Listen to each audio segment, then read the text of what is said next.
You're not coming to learn. That's deception. If I'm coming to learn and you're asking me to teach, I want to know what your views are. So what do you do? You don't believe in our views. So I asked you, are you anointed? It's like Jake. I asked you, are you anointed by Jesus to teach the gospel? I said, do you know the Bible? You said yes. Prove it to me. He just told me he doesn't know your views. Salakia. If y'all don't want to break down Revelation 13, I'm gonna call the cops on y'all for interrupting us. Y'all can go to jail for that. Go for it. All right, that's what we gonna do. We gonna call the cops. But you still interrupted a religious service. That's against the law.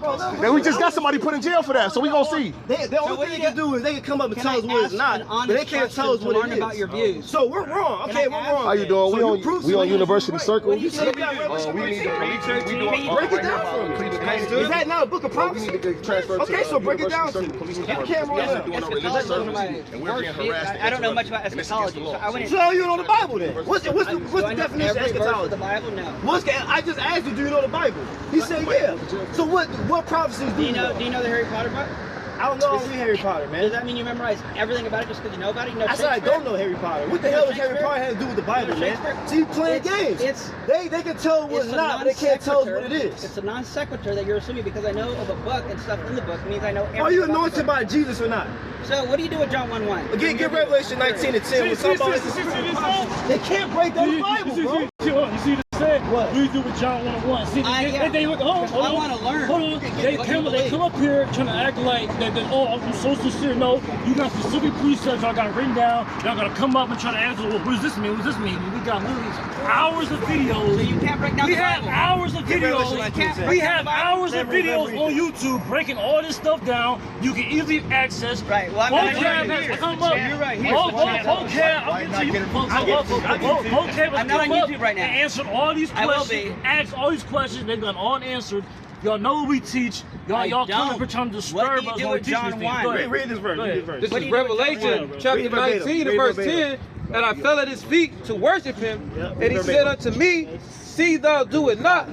I am thy fellow servant and of thy brethren that have the testimony of Jesus. Right. Worship God, for the testimony of Jesus is the spirit of prophecy. You should understand prophecy. That's really what I asked him. I said, do you understand the Bible? He said, yeah.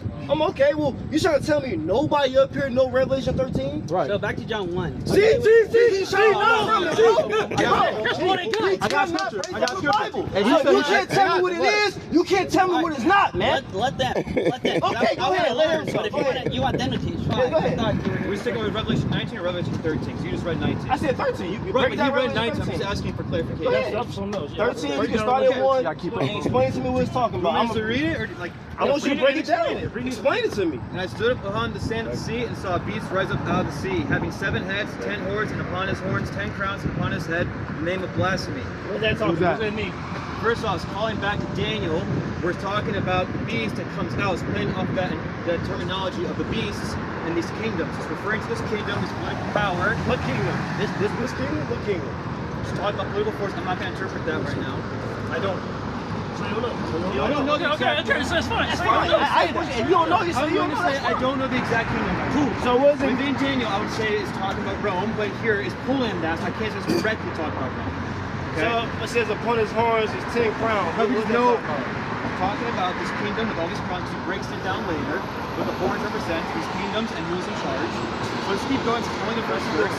And the beast which I saw was like unto a leopard, and his feet were as the feet of a bear, and his mouth as the mouth of a lion. The dragon gave his powers. The dragon, we know earlier, is the serpent, aka the devil. He's giving his powers to this beast, who's a mixture of creatures, which in Hebrew thought is chaos, because you have a mixture of things that should not be mixed together. So keep going, and you see it in his great authority. So the devil gives him this power and authority. And I saw one of his heads as it were wounded to death, and his head, a deadly wound, was healed, and all the world wondered after the beast. What does that talk about? What does it mean, all the world? This is talking about heads being wounded, the world wandering after the beast. What is that talking about? What's that going into? Was that? What is that going into? Let me read that again. And I saw one of his heads as it were wounded. So John is seeing that his head is wounded. Well, like what? What is that? Well, you're having me just read this chapter. We don't see it. What? We just know the beast. But it has a symbolic meaning. Right. I'm just saying. I'm not saying I'm giving this. I already told you I don't know the exact who here. Does anybody up here actually know this chapter? Right. So can we go? I already said I want to learn. I say I don't know who the exact. You just say you don't know Revelation 13, right? And you say you want to learn. So how about we teach you Revelation 13? What your views are. Why do you want to go to John 1 and 1? Because I want to know what you believe. Because y'all already had an agenda when y'all came Hey, out. let me get this precept. This Revelations 22 and 18. For I testify unto every man that heareth the words of this prophecy of this book. If any man shall add unto these things, Yahweh shall add unto him the plagues that are written therein. Right. So when you touch this Bible, you have to have the understanding before you step out and teach. Because if you add to these prophecies, the plagues that are written in this book, the Lord is going to add them unto you. So this is, you have to be careful. You have to be, the prophecies of this book. So what you're speaking about is a prophecy. Right, so we're talking about Revelation. You're speaking about a... Right, I'm clarifying. Revelation was the whole book. You know what's crazy? Prophecies. The whole book of Revelation, right? What is it? The craziest part is they're on a low level even in the Christian world. Like they're trying to come up and try to act like they have some type of authority, but like even when you go to the Bible, right? Like David Guzik. Hold on. Back up. He's bringing that out. But David Guzik, for example, he's So if we don't know, I don't care about the he actually has breakdown. They don't even have any breakdown. They can't even tell you anything. All right, Excuse me, sir. Hey, Shalom. Hey, look, we gonna end giving all praise.